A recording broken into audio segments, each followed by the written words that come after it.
Hi friends, ఓం సాయిరాం. బాబాగారి ఆశీస్సులు అందరిపైన ఉండాలని మనస్ఫూర్తిగా కోరుకుంటూ ఇక ఈరోజు వీడియోలో బాబాగారు ఒక మంచి సందేశాన్ని అయితే మన ముందుకు తీసుకొచ్చారండి.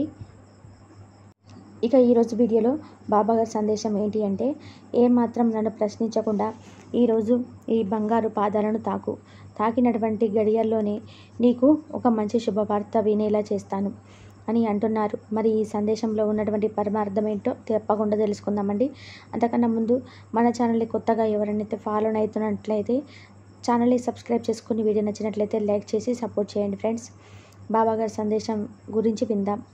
ఈరోజు నన్ను ప్రశ్నించకుండా నీ ముందుకు వచ్చినటువంటి ఈ బంగారు పాదాలను తాకే క్షణంలోనే ఈ మంచి మాటలో ఒక మంచి శుభవార్త దాగి ఉంది. దానిని నువ్వు తెలుసుకో. నీపై నాకు కొద్దిపాటి కోపంగా ఉంది. ఎందుకో తెలుసా? ఈ మధ్య బాగా కోపం ఎక్కువైపోయింది. కోపాన్ని ఎక్కువ ప్రదర్శిస్తూ వస్తున్నావు. ఇంట్లోని వాళ్ళు నీ ప్రవర్తనకు ఎంతగానో బాధపడుతున్నారో ఎప్పుడైనా ఒక్కసారైనా కానీ ఆలోచించావా?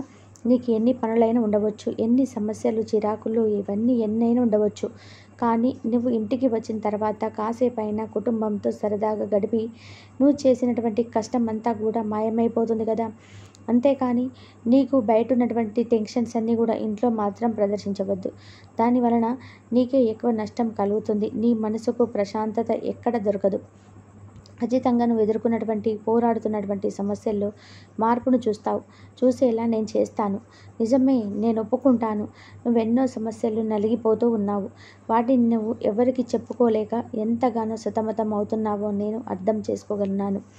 దాని గురించి నువ్వు ఇంట్లో వాళ్ళతో కూడా సఖ్యతగా లేకపోతే నీకే నష్టం కలుగుతుంది కదా.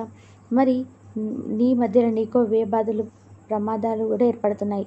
కాబట్టి నా భయమంతా నువ్వు మరొక సమస్యలో కూరుకుపోతే మరలా ఆ సమస్య నుండి బయటపడలేవు. కాబట్టే నీ మీద నాకు చిరుకోపంగా ఉంది. విభేదాలు రావడం వలన నీ బంధాలను కూడా కోల్పోయే ప్రమాదం ఉంటుంది.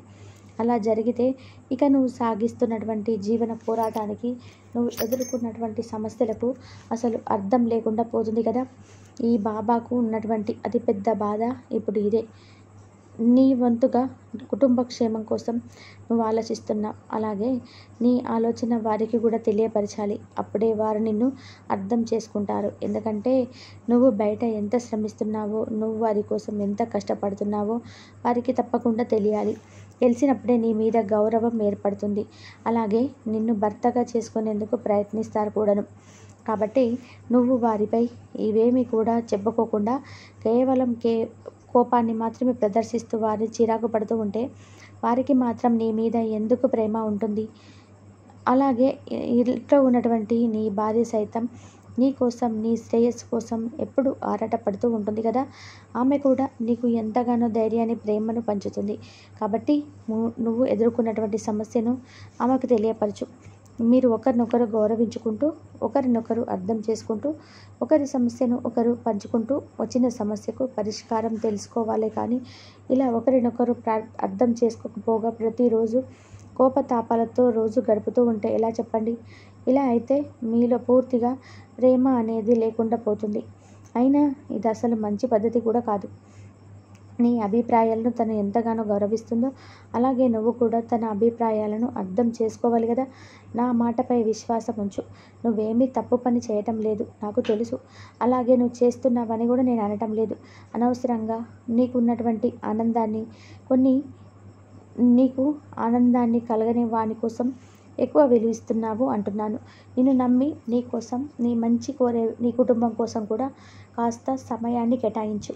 ఎందుకంటే కాలం వెంటనే జరిగిపోతూ వస్తుంది. తర్వాత ఎవరినైనా సరే కుటుంబంలో ఒక్కరిని కోల్పోయినా లేదా వారు దూరమైన తర్వాత అయ్యో వారితో కాసేపైనా ఇలా గడపకుంటే ఎంత బాగుండేది, వారితో కాసేపైనా ఇలా మాట్లాడుకుంటూ నాకున్నటువంటి బాధనంతా వారికి చెప్పుకుంటే ఎంత బాగుండేది అని అనుకుంటూ అవన్నీ తలుచుకుంటూ బాధపడుతూ ఉండడం కన్నా నీ కొద్ది కాలి జీవితంలో సంతోషంగా ఉండడం చాలా మంచిది కదా. కాబట్టి నేను చెప్పినటువంటి పనిని వెంటనే అమలుపరచు. ముందు కుటుంబంతో సఖ్యతగా ఉండడం అలవాటు చేసుకో. నువ్వెంతగా ఆందోళన చెందినా, ఎక్కువగా ఆలోచించినా ఏది కూడా నీకు రావాలనుకున్నప్పుడు రాదు. కేవలం అది ఎప్పుడైతే రాసిపెట్టి ఉంటుందో అప్పుడు మాత్రమే నీ వద్దకు వస్తుంది. అంతవరకు నువ్వు ఎన్ని చిరాకులు పడినా, ఎంత సమస్యలో నలిగిపోతున్నా ఎన్ని ప్రయత్నాలు చేస్తున్నా అది నీ వరకు రాదు. రావాలని ఉంటుంది. అలాగే భగవంతుడు నీకు ఇవ్వాలనే అనుకుంటాడు. కానీ దానికంటూ తగినటువంటి సమయం కేటాయించి ఉంచుతాడు. అదే సమయానికి అది నేను చేరుకుంటుంది. ఆలోపు నీకు ఎన్నో పాఠాలను కూడా నేర్పిస్తుంది. అలా అని నువ్వు అన్ని రోజులు చేసినటువంటి కష్టమంతా వృధా అయిపోతుందనే భావన నీ మదిలోకి అసలు ఎప్పటికీ రానివ్వద్దు. నువ్వు చేసినటువంటి కష్టం ఎప్పుడు వృధాగా పోనివ్వను. నువ్వు ఒక సమయాన్ని ఒక పని కోసం వినియోగించావుగా, అది తప్పకుండా నీకు ఏదో ఒక సమయంలో ఉపయోగపడే తీరుతుంది. ఇది మాత్రం నిజం. నీ పనిలో నువ్వు గొప్ప మార్పును చూస్తావు. అది కూడా ఈ రోజు నుండే నీకు ఒక మంచి మార్పు కనిపించేలా చేస్తాను. నీకోసం గొప్ప గొప్ప అవకాశాలనైనా సరే సృష్టిస్తాను. ఊహించినటువంటి మంచి ఆశీర్వాదం నీకు దక్కబోతుంది. అలాగే కొన్ని అకస్మాత్తుగా జరిగేటువంటి సంఘటనలతో నీ మనసు కూడా కుదుట పడబోతుంది. నీకున్నటువంటి చిరాకు, కోపం అంతా కూడా ఎగిరిపోతుంది. నేను నీకు హామీ ఇస్తున్నాను. ఇకనైనా నీ మనసును ప్రశాంతంగా ఉంచుకుంటావని అనుకుంటున్నాను. ఇక నీ కుటుంబంతో సఖ్యతగా ఉంటూ వారితో సంతోషంగా ప్రశాంతంగా గడుపుతావని నాకు మాట ఇస్తావు కదూ.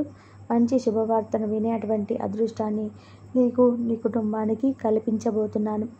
అలాగే నిన్ను హెచ్చరిస్తూ చెప్పినటువంటి మాటలన్నీ అనుకోవద్దు. నీపై ప్రేమ, అలాగే నీపై గౌరవంతో ఈ మాటలని చెప్పాను.